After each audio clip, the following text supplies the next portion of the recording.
মারামারি হাতাহাতি, পেনাল্টি দিল না রেফারি, 2-0 গোলে জিততে পারত বাংলাদেশ। বাংলাদেশের কাছে হেরে যেন কেঁদেই ফেলল ভারত। প্রিয় দর্শক, ভারতের বিপক্ষে ঐতিহাসিক জয়ে উল্লাসে মাতল হামজা চৌধুরীরা।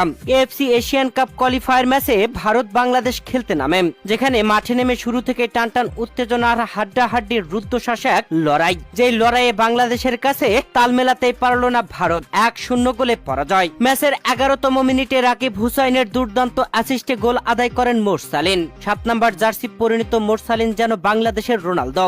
গোল আদায় করে বাংলাদেশকে 1-0 গোলে এগিয়ে নিলেন।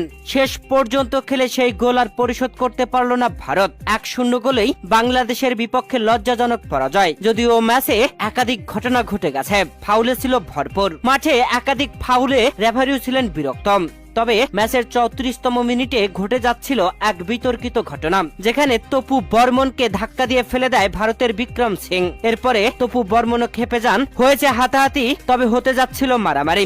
এরপরে রেফারি পরিস্থিতি কিছুটা শান্ত করে নিয়ে আসেন, যেখানে বাংলাদেশের হামজা চৌধুরীও শান্ত করেন বাংলাদেশি প্লেয়ারদেরকেই। বাংলাদেশের করা একটি মাত্র গোলই আর পরিশোধ করতে পারেনি ভারত, আর ভারতের বিপক্ষে ঐতিহাসিক জয় বাংলাদেশের। জয় পেয়ে মাটিতে শুয়ে পড়লেন হামজা চৌধুরীরা, উল্লাসে উঠলেন। গ্যালারিতে থাকা বাংলাদেশি ফুটবল প্রেমীরা তো কেঁদেই ফেললেন। বাংলাদেশের এমন অসাধারণ জয়, ভারতের বিপক্ষে বাংলাদেশের 1-0 গোলে জয় আপনাদের কাছে কেমন লেগেছে জানাবেন কমেন্ট করে।